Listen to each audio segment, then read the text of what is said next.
नेपाल की पीएम बनते ही सुशीला कार्की ने किया जेनजी को खुश। पूरी कर दी सबसे बड़ी डिमांड, जिसकी डिमांड लेकर जेनजी सड़कों पर उतरे थे। क्या है वो डिमांड? सुशीला कार्की ने क्या लिया है ऐसा बड़ा फैसला? हम आपको बताएंगे इस वीडियो में विस्तार से। नमस्कार, आप देख रहे हैं न्यूज़ 18 का डिजिटल प्लेटफॉर्म और मैं हूं आपके साथ श्रुति श्रीवास्तव। नेपाल में कार्यवाहक प्रधानमंत्री के तौर पर कमान संभालते ही सुशीला कार्की ने जेनजी को खुश करने वाला फैसला कर दिया। उन्होंने रविवार को यानी कि 14 सितंबर को देश की सत्ता संभाली और देश में 3 दिन चले जेनजी आंदोलनकारियों के लिए ऐसा फैसला दिया कि उन्हें सुशीला कार्की का नाम पीएम पद के लिए प्रस्तावित करने के अपने फैसले पर नाज हो रहा होगा। सुशीला कार्की न सिर्फ विपरीत परिस्थितियों में नेपाल की सत्ता संभाल रही हैं, बल्कि वे नेपाल की पहली महिला प्रधानमंत्री के तौर पर भी इतिहास में अपना नाम दर्ज करा चुकी हैं।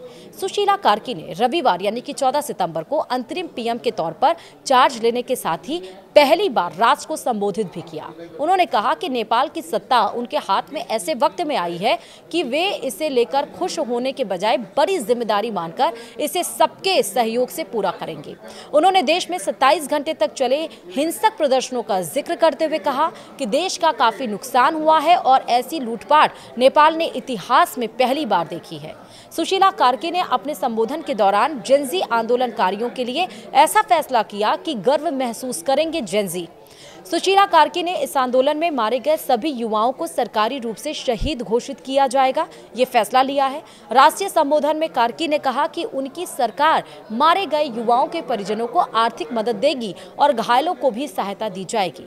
कार्की ने यह भी कहा कि मुझे उन परिवारों का दुख गहराई से महसूस होता है जिन्होंने अपने स्कूल या कॉलेज जाने वाले बच्चों को खोया है। इन शहीदों के परिवारों को 10 लाख नेपाली रुपए की सहायता दी जाएगी। काठमांडू पोस्ट की रिपोर्ट के मुताबिक सरकार ने 134 घायल प्रदर्शनकारियों और 57 घायल पुलिसकर्मियों के चिकित्सा उपचार की घोषणा की है। द हिमालयन टाइम्स की रिपोर्ट के अनुसार मंत्रालयों को विरोध प्रदर्शनों के दौरान हुए नुकसान का विस्तृत विवरण देने वाली रिपोर्ट तैयार करने का निर्देश दिया गया है। स्थानीय मीडिया की रिपोर्ट के मुताबिक नेपाल में हुए विरोध प्रदर्शनों में 72 लोगों ने जान गंवाई है, जिनमें 59 प्रदर्शनकारी, 10 कैदी और 3 पुलिस अधिकारी शामिल हैं। 73 साल की सुशीला कार्की नेपाल की पहली महिला प्रधानमंत्री और देश की पूर्व मुख्य न्यायाधीश हैं। उन्होंने यह जिम्मेदारी ऐसे समय में संभाली है जब केपी शर्मा ओली की सरकार जेनजी आंदोलन के बाद इस्तीफा देकर हट चुकी है। कार्की ने साफ किया कि उनकी सरकार स्थायी नहीं है और वह सिर्फ 6 महीने से साल भर तक काम करेंगी, जब तक देश में नया संसद नहीं चुन लिया जाता है। उन्होंने साफ कहा कि हम सत्ता का स्वाद चखने नहीं आए हैं, हम यहाँ सिर्फ देश को स्थिरता देने के लिए हैं। बिना जनता के सहयोग के हम सफल नहीं हो सकते हैं। लेकिन इसके साथ ही जेनजी रिवॉल्यूशन, जिसमें 57 लोगों की मौत हुई, जिसमें पीएम और राष्ट्रपति दोनों को अपने पद से हटना पड़ा, सेना को मोर्चा संभालना पड़ा। अभी स्थिति शांत है।